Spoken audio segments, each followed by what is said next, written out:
ಇನ್ನು ಲೋಕಸಭೆ ಹಾಗೂ ರಾಜ್ಯಸಭೆಯಲ್ಲಿ ಸಂಸದರನ್ನ ಅಮಾನತು ಮಾಡಿದ ಪ್ರಕರಣಕ್ಕೆ ಸಂಬಂಧಪಟ್ಟಂತೆ ಇಂಡಿಯಾ ಮೈತ್ರಿಕೂಟ ಇಡೀ ದೇಶದಾದ್ಯಂತ ಕೆಂಡ ಕಾರ್ತಾ ಇದೆ. ಕೇಂದ್ರ ಸರ್ಕಾರದ ಈ ಧೋರಣೆಯ ವಿರುದ್ಧ ಕಾಂಗ್ರೆಸ್ ಬೀದಿಗೆ ಇಳಿದಿದೆ. ಕರ್ನಾಟಕದಲ್ಲೂ ಕೂಡ ಕೇಂದ್ರ ಸರ್ಕಾರದ ವಿರುದ್ಧ ಬೃಹತ್ ಪ್ರತಿಭಟನೆಯನ್ನು ಹಮ್ಮಿಕೊಳ್ಳಲಾಗಿದೆ. ಕೆಪಿಸಿಸಿ ಅಧ್ಯಕ್ಷ ಡಿಕೆ ಶಿವಕುಮಾರ್ ಅವರ ನೇತೃತ್ವದಲ್ಲಿ ಕಾಂಗ್ರೆಸ್ ಪಕ್ಷ ಪ್ರೊಟೆಸ್ಟ್ ನಡೆಸಿದೆ. ಇನ್ನು ಕಾಂಗ್ರೆಸ್ ಪ್ರತಿಭಟನೆಗೆ ಐಎನ್ಡಿಎ ಮೈತ್ರಿಕೂಟ ಕೂಡ ಇದಕ್ಕೆ ಸಾಥನ್ನ ಕೊಟ್ಟಿದೆ. ಐಎನ್ಡಿಎ ಮೈತ್ರಿಕೂಟದ ನಾಯಕರು ಕೂಡ ಇದರಲ್ಲಿ ಭಾಗಿಯಾಗಿದ್ದಾರೆ.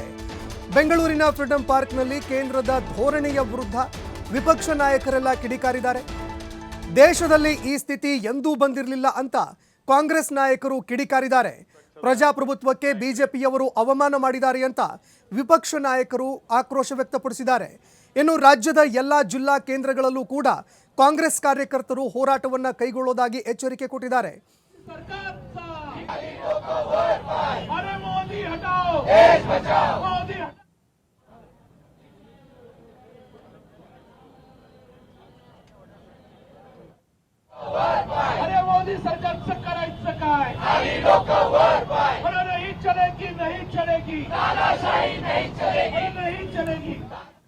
ಇನ್ನು ಇಂಡಿಯಾ ಮೈತ್ರಿಕೂಟ ಇಡೀ ದೇಶದಾದ್ಯಂತ ಹೋರಾಟ ಮಾಡೋದಾಗಿ ತಿಳಿಸಿದೆ.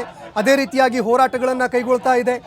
ಆದರೆ ಕಾಂಗ್ರೆಸ್ ಮಾಡಿರುವಂತಹ ಪ್ರಮುಖ ಆರೋಪ ಏನು, ಕೇಂದ್ರ ಸರ್ಕಾರದ ವಿರುದ್ಧ ಮಾಡಿದಂತಹ ಆರೋಪಗಳನ್ನು ನೋಡ್ತಾ ಹೋಗೋದೇ ಆದರೆ ಕೇಂದ್ರ ಸರ್ಕಾರದಿಂದ ದೇಶದಲ್ಲಿ ಸರ್ವಾಧಿಕಾರಿ ಧೋರಣೆಯನ್ನು ಅನುಸರಿಸಲಾಗ್ತಾ ಇದೆ. ಕೇವಲ ಪ್ರಶ್ನೆ ಮಾಡಿದ್ದಕ್ಕೆ ಸಂಸತ್ತಿನಿಂದ ಸಂಸದರನ್ನ ಹೊರಹಾಕಿದ್ದಾರೆ. ರಾಜ್ಯಸಭೆ ಹಾಗೂ ಲೋಕಸಭೆ ಎರಡರಿಂದಲೂ ಕೂಡ ಸದಸ್ಯರನ್ನ ಹೊರಹಾಕಿದ್ದಾರೆ. ತಮ್ಮ ಕ್ರಿಮಿನಲ್ ಬಿಲ್ಗಳನ್ನು ಅಂಗೀಕಾರ ಮಾಡೋದಕ್ಕೆ ಅಂತ ಸಂಸದರನ್ನ ಹೊರಗಿಟ್ಟಿದ್ದಾರೆ. ಕೇಂದ್ರ ಸರ್ಕಾರದಿಂದ ಪ್ರಜಾಪ್ರಭುತ್ವ ವಿರೋಧಿ ಧೋರಣೆಯನ್ನ ವ್ಯಕ್ತಪಡಿಸಲಾಗ್ತಾ ಇದೆ.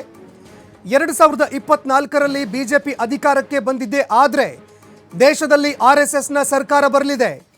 ಇಡಿ ಐಟಿ ಎಲ್ಲವನ್ನೂ ಕೂಡ ಬಿಜೆಪಿಯವರು ತಮ್ಮ ಕೈಗೆ ತೆಗೆದುಕೊಂಡಿದ್ದಾರೆ. ಪಾಸ್ ಕೊಟ್ಟವರ ತನಿಖೆ ಮಾಡದೆ ಬಿಜೆಪಿಯಿಂದ ಕೇವಲ ಉಪದೇಶವನ್ನು ಮಾತ್ರ ನೀಡಲಾಗ್ತಾ ಇದೆ. ಯಾರು ಪಾಸ್ ಕೊಟ್ಟಿದ್ರು ಒಳಗಡೆ ಹೋಗೋದಕ್ಕೆ ಅವರನ್ನೇ ಈವರೆಗೆ ತನಿಖೆ ಮಾಡಿಲ್ಲ. ತಪ್ಪು ಮಾಡಿದ ಬಿಜೆಪಿಯವರನ್ನ ಕೇಂದ್ರ ಸರ್ಕಾರ ರಕ್ಷಣೆ ಮಾಡ್ತಾ ಇದೆ.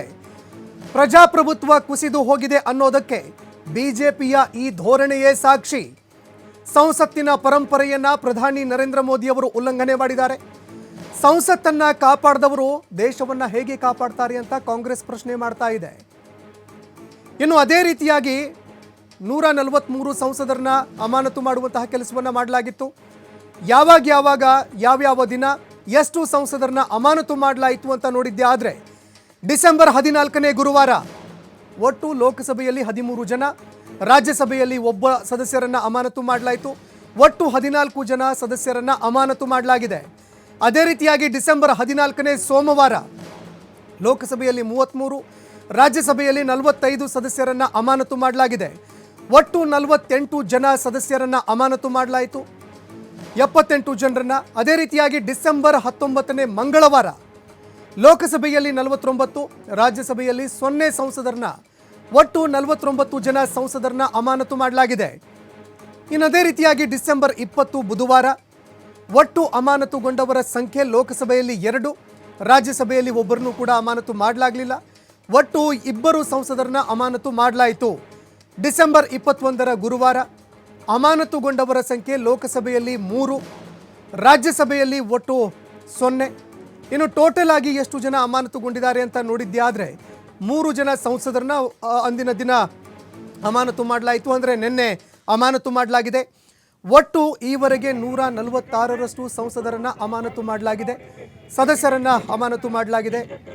ಇದಕ್ಕೆ ಸಂಬಂಧಪಟ್ಟಂತೆ ಇಡೀ ದೇಶದಾದ್ಯಂತ ಹೋರಾಟಗಳನ್ನು ಹಮ್ಮಿಕೊಳ್ಳೋದಕ್ಕೆ ಅಂತ ಐಎನ್ಡಿಎ ಮೈತ್ರಿಕೂಟ ಇದೀಗ ಮುಂದಾಗ್ತಾ ಇದೆ. ಇದೇ ಸಂದರ್ಭದಲ್ಲಿ ಹೊಸ ಸಂಸತ್ತನ್ನು ಕಟ್ಟಿದ್ರು, ಹೊಸ ಸಂಸತ್ತು ಭವನವನ್ನು ಕಟ್ಟಿದ್ರು. ವಿಪಕ್ಷ ಇಲ್ಲದೇ ಇರುವಂತಹ ಒಂದು ಸಂಸತ್ತನ್ನು ಬಯಸ್ತಾ ಇದ್ರು. ಅದೇ ರೀತಿಯಾಗಿ ವಿಪಕ್ಷವೇ ಇಲ್ಲದಂತಹ ಸಂಸತ್ತನ್ನು ನಿರ್ಮಾಣ ಮಾಡಿದ್ದಾರೆ ಅಂತ ವಿಪಕ್ಷಗಳು ಆಕ್ರೋಶವನ್ನು ವ್ಯಕ್ತಪಡಿಸ್ತಾ ಇವೆ.